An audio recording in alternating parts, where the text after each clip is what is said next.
외국인들이 우리나라 서울에 도착해서 서울 야경을 보면서 놀라는 게 한 가지 있대요. 공통적으로. 그게 뭔고 하니 교회 십자가의 내용 등이 그렇게 많은 것을 보고 놀란다고 해요.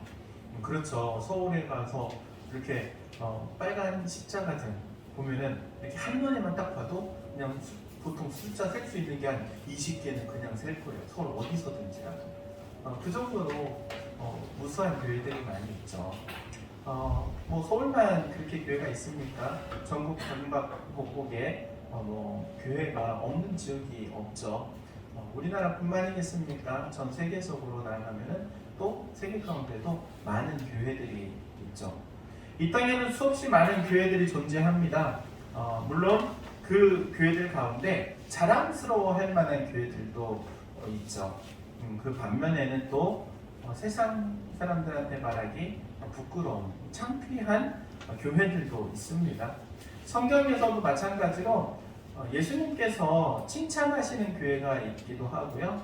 반대로 책망하는 교회가 있기도 하죠.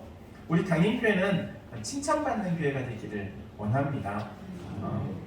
물론 예수님께서 너 어디 교회 출신이야? 출신 여부를 물어보지는 않겠죠. 그런데 그래도 소망하는 것은 당인교회의 성도입니다 하면은 버선발로 뛰어나오실 것을 기대합니다.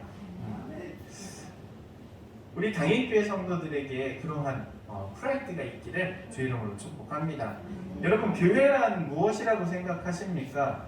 교회는 단순히 건물이 아닙니다. 많은 사람들은 교회 그러면 교회 예배당의 건물을 떠올리지만 오히려 교회는 건물을 의미하지 않습니다.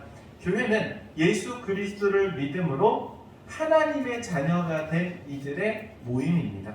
그래서 교회는 이렇게 말할 수 있어요. 하나님의 백성들이라. 하나님의 백성의 모임이 바로 교회입니다.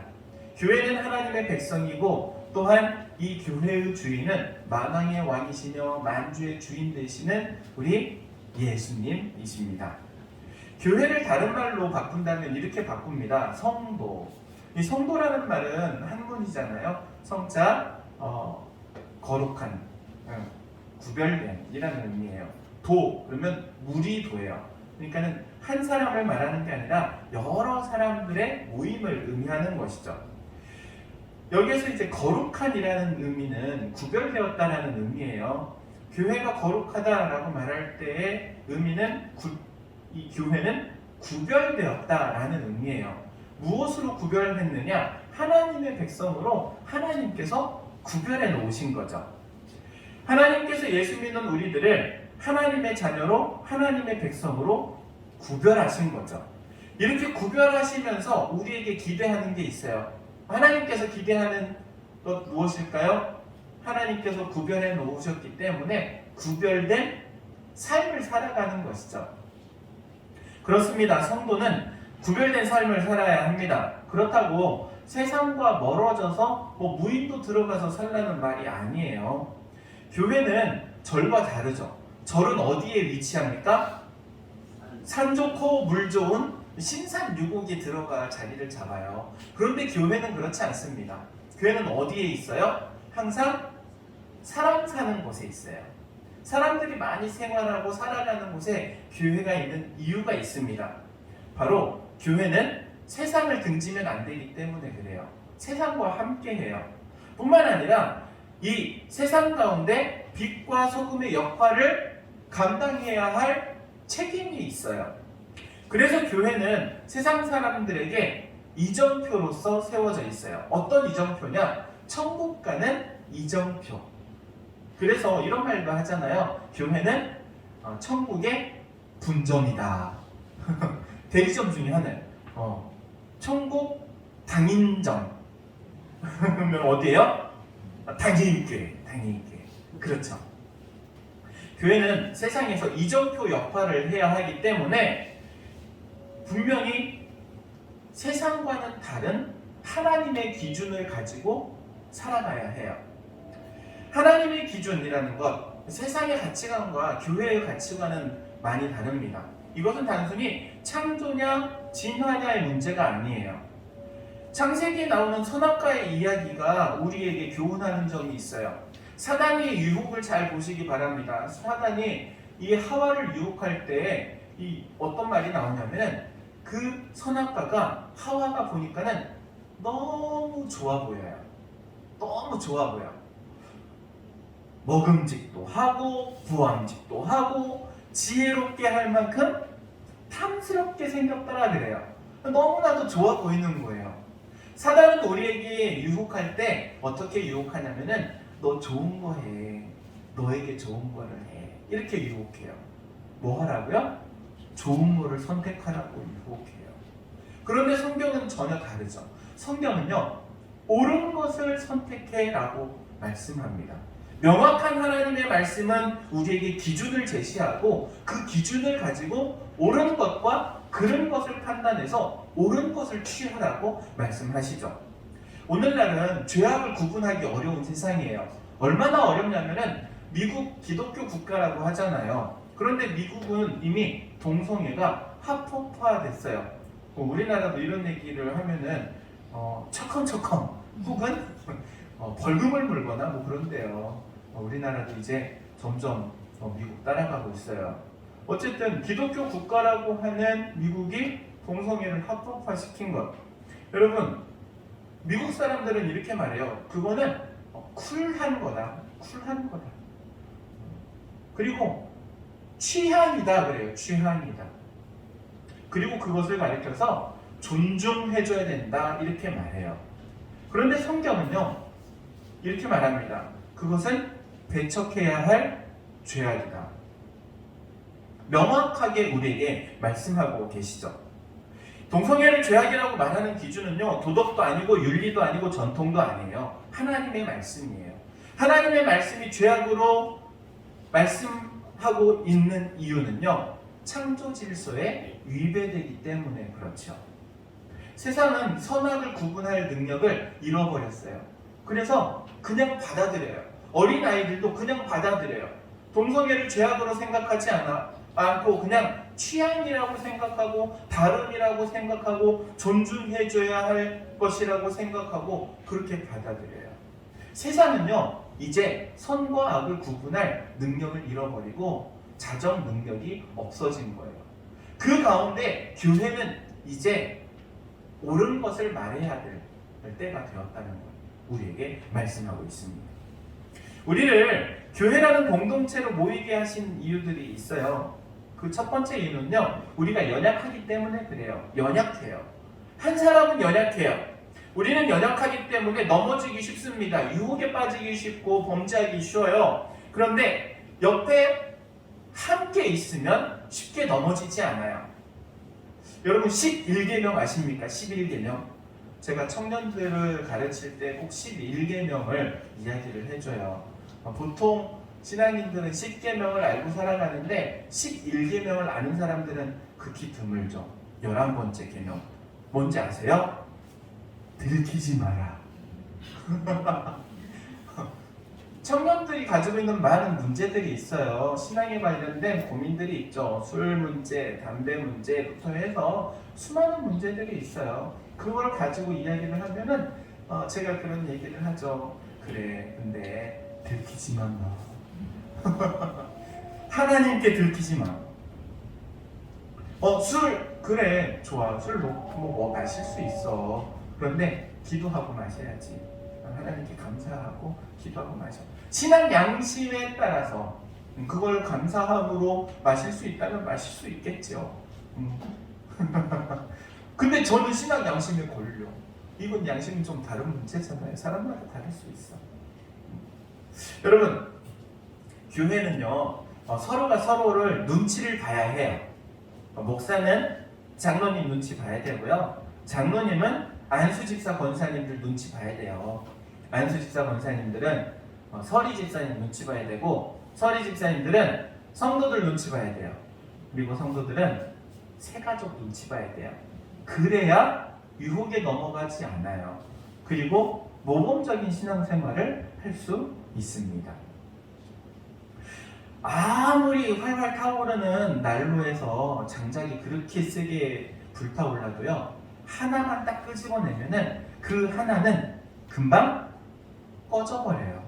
장작불은 모일수록 활활 타올라요.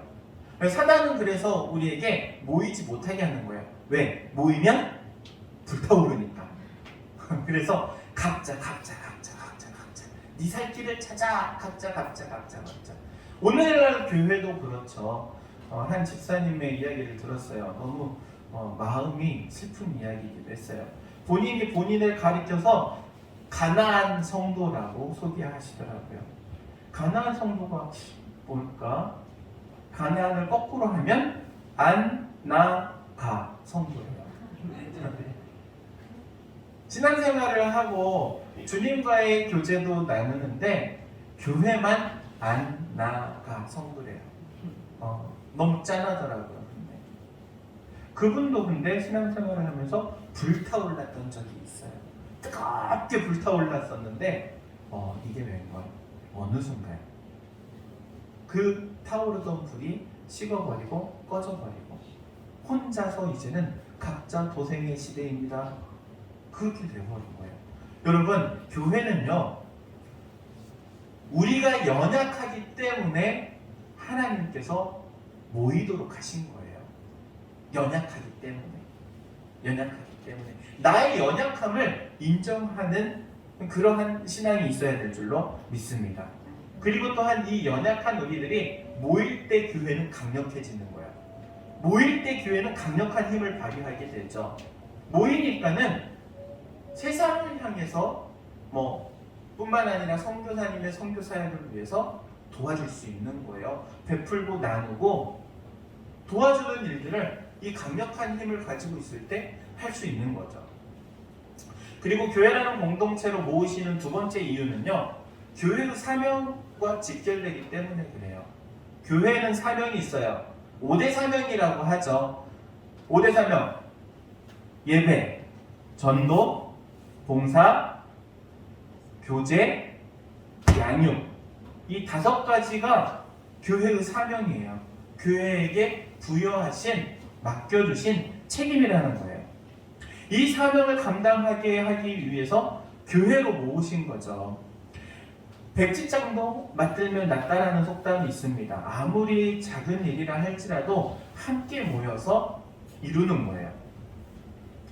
이런 사명을 감당해야 하는데 부족한 부분들이 있기 때문에 그 부족한 부분들을 메우라고, 서로 도와주라고 교회로 모으신 거예요.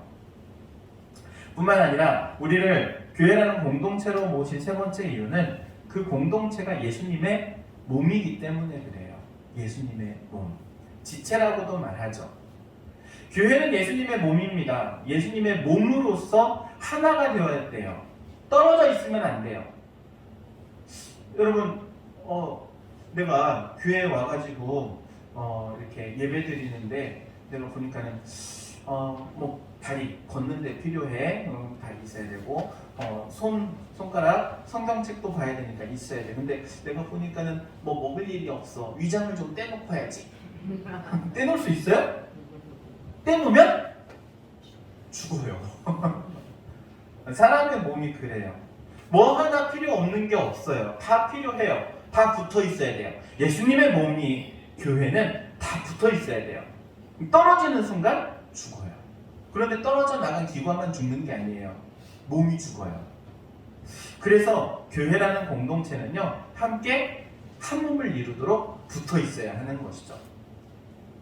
그래서 오늘 말씀해 보면 이렇게 말해요. 온몸이 각 마디를 통하여 도움을 받는다. 몸이에요. 교회라는 몸. 이 몸에 각자 우리는 마디의 역할을 해요. 그리고 서로가 서로를 도와주죠. 서로 약한 부분이 있으면 도와주는 공동체가 교회예요. 서로 도와주고 서로 이끌어줄 수 있는 곳이 바로 교회예요. 세상은 경쟁이에요. 밟고 가야 돼요. 내가 저 사람보다 빨리 가야 되고 더 많이 가야 돼요. 그렇기 때문에 상대방을 밟고 올라서는 거예요. 세상은 경쟁 체제로 되어져 있지만 교회는 서로 도우라고 연합 체제로 되어 있어요. 믿음이 약한 이들, 유혹에 쉽게 넘어지고 쓰러지게 되죠. 그런 이들을 교회는 정죄하지 않아요. 오히려 그들을 일으켜 세워야 합니다. 포용할 수 있는 넉넉한 그릇이 되어야 돼요. 교회는 그래서 그릇이 커야 됩니다. 교회의 그릇이 크다는 이야기는 여러분의 마음이 넉넉해져야 된다는 것을 말하죠. 누구든지 포용할 수 있어야 하는 거예요. 죄악에 대해서 포용한다는 말은 아닙니다. 죄악을 회개하고 돌아온 이들을 포용한다는 의미예요. 그리고 또한 회개한 이들을 공동체는 반드시 받아주어야 하는 것이죠. 여러분 다섯 손가락 이야기 잘 아시죠? 다섯 손가락이 서로 자랑해요. 엄지, 내가 힘이 제일 세. 검지, 야, 사람들이 무언가를 가르칠 때 꼭 나를 사용하잖아. 중지, 이렇게 하면 안 되지. 중지, 내가 키가 제일 커. 내 밑으로 짚어. 약지, 야 너희들 결혼 반지 어디다 껴? 그 소중한 것, 야 나한테 껴야 되잖아. 새끼손가락이 고민해요. 도대체 난 뭐 하지? 키도 작고 하는 일도 별로 없는 것 같고 고민하다가 이렇게 말하잖아요. 야 그래도 너희들 나 없으면 병신이야. 그렇잖아요. 새끼손가락 없으면 병신이지. 근데 교회가 그래요. 아무리 연약한 이라 할지라도 교회의 지체를 이루는 거예요. 그가 있을 때 교회는 온전해지는 거예요. 그가 있을 때 교회는 완벽해지는 거예요. 저 사람만 나가면 우리 교회 잘 될 것 같은데 아니에요. 그 사람이 나가면 오히려 교회는 뭐가 돼요? 그게 돼요. 내 입으로는 차마 말 못하겠어. 아무튼 그게 돼요. 교회는 필요 없는 사람이 한 사람도 없다는 사실이에요. 모든 사람이 필요로 하는 곳이 바로 교회 공동체이며 그것을 위해서 우리는 서로의 약한 부분을 도와줘야 되는 거예요. 감춰주고. 여러분 구명조끼 있잖아요. 구명조끼 입으면은 이게 이렇게 끈을 아주 짱짱하게 묶어주고 이거를 이렇게 벨트를 딱 하면 끈을 최대한 당겨가지고 빠지지 않도록 그렇게 착용을 해야 돼요. 만약에 이게 느슨하면은 사람만 밑으로 물 밑으로 쏙 빠지고 구명조끼는 물 위에 떠오른대. 그래서 이거를 반드시 짱짱하게 묶어줘야 돼요. 하나 되도록. 느슨하게 해놓고 그냥 나 움직이기 편하게 이렇게 하고 있다가 물에 빠지면은 사람도 죽고 구명조끼도 필요 없게 돼버리는 거예요. 한 번 되는 거. 구명조끼가 가치가 있는 이유는 사람을 살리기 때문에 가치 있는 거잖아요. 근데 사람이 죽어버리면 그 구명조끼 무슨 의미가 있겠어요? 구명조끼의 역할. 짱짱하게 붙어 있을 때 그 역할을 하는 거. 한 몸처럼 묶여 있어야 하는 거예요. 남자와 여자 다르잖아요. 남자는 남자의 역할이 있고 여자는 여자의 역할이 있어요. 남자가 아무리 잘나도 혼자서 못하는 게 있죠. 여자가 아무리 잘나도 서울대를 나오고 좋은 대기업을 다녀도 혼자서 할 수 없는 게 있어요. 뭐예요? 아기를 낳는 거. 남자 여자 혼자서는 할 수 없어요. 서로의 역할이 있고 하나 될 때 비로소 가정이 되고 그리고 가족이 되고 그리고 그 가운데 자녀도 낳게 되는 거죠. 성경은요 하나 되는 공동체를 말하고 있어요. 하나 되는 공동체. 서로의 역할은 다르지만 그 역할을 서로가 서로에게 필요한 부분들을 도와주고 보완해 주라고. 우리 당인교회는 그래서 서로가 서로를 도와주는 교회, 연약한 지체를 붙들어주는 그러한 교회가 되어야 될 줄로 믿습니다. 뿐만 아니라 우리 교회의 그릇을 키워야 돼요. 그릇을 키운다는 것은요 이제 이 그릇의 크기에 따라서 교회의 크기가 바뀐대요. 보면은 그릇을 크게 만들어야겠죠. 어떻게 크게 만들어야 될까요? 먼저 기도로 크게 만들어야 될 줄로 믿습니다. 당인이를 품에 안고 기도하세요. 완도를 품에 안고 기도하세요. 그리고 세계를 품에 안고 기도하세요. 붕어빵의 가치는요 겉모양에 있는 게 아니고 그 안에 있는 속에 있는 거예요. 팥을 집어넣느냐 슈크림을 집어넣느냐에 따라서 가치가 바뀌어요. 여러분 교회도 마찬가지예요. 교회가 무엇을 품고 있느냐에 따라서 교회의 가치가 바뀌어요. 우리 단임교회가 세계를 품는 교회가 되기를 원합니다. 그리고 또한 그렇게 될 줄로 믿습니다. 그래서 교회는 성장해야 돼요. 어떻게 성장해야 돼요? 그리스도의 장성한 분량에 이르도록 성장해야 돼요. 갓난아기와 같은 신앙이 있어요. 갓난아기는요, 아무것도 안 해도 돼요. 다 누가 해줘요? 엄마가 해줘요. 혼자 할 수 있는 게 아무것도 없어요. 애기는, 갓난아기는 그냥 먹고 싸는 게 일이지. 그럼 먹고 싸는 것도 엄마가 먹여주고 싼 후에 또 치워주고 다 엄마가 해요. 갓난아기는 그냥 하는 게 없어. 할 수 있는 것도 없고. 그런데 그 아기가 10년이 지나도 20년이 지나도 아무것도 안 하고 먹고 싸기만 한다면 문제가 있겠죠. 교회도 마찬가지예요. 도움을 받으면서 성장을 했다면 이제는 도움을 주는 교회로, 우리 단임교회가 도움 주는 교회로, 할렐루야, 아멘. 성장해가는 교회, 우리 주님께서 기뻐하시는 교회, 그런 단임교회가 되어가는 줄로 믿습니다. 현재 진행형이에요. ING. 앞으로 해가야 할 일이 너무나도 많아. 하고 싶은 일도 많아. 그리고 그것들을 통해서 우리 주님께서 칭찬해 주실 줄로 믿습니다. 그래서 천국에 다 들어갈 때 천국문 앞에서 어디 교회야? 단임교회요. 예수님께서는 버선발로 뛰어나고 단임교회 성도가 왔어. 단임교회 집사가 왔어. 단임교회 권사가 왔어. 야, 수고했다. 나 세상에서 참 수고했다. 이런 말 듣는 게 우리의 목표인 줄로 믿습니다. 단임교회 그런 교회가 되어가기 위해서 우리 성도들 한마음 한뜻되어 나아가기를 주의 이름으로 축원드립니다. 기도하도록 하겠습니다. 사랑과 은혜가 충만하신 하나님, 은혜를 감사를 드립니다. 이 땅 가운데 단임교회를 세우시고 교회를 통하여 일하시는 우리 주님, 주님의 몸된 교회로서 우리 모든 성도들이 함께 지체가 되어 한 몸 되어 주님 앞에 영광 올려드리기 원하오니 주님께서 저희를 붙들어 주시고 교회를 교회되게, 교회답게, 교회로서 또한 귀하게 쓰임받도록 친히 함께하여 주옵소서. 예수님의 이름으로 기도하옵나이다. 아멘.